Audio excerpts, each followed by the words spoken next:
JRU tsaka Letran. So, doon mo makikita kung paano dapat nilalaro yung basketball, kung ano yung dapat magandang panoorin na laban.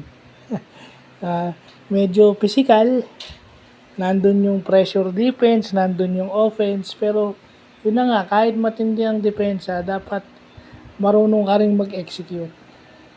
Mag-execute to perfection. Ibig sabihin, yung tira, pag tumira ka, dapat desidido ka at pumapasok yung tira.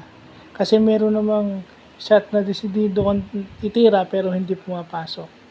Para manalo ka, you made shots despite sa matinding depensa.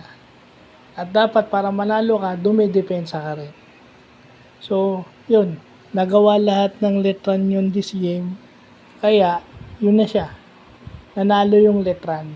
Nakabawi. Meron pang natapilok. Sa sobrang intense nung laban, may na-injured tuloy na isang player ng JRU. Hopefully, okay siya.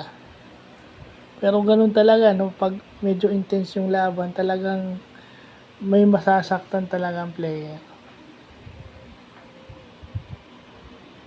So, yun lang po.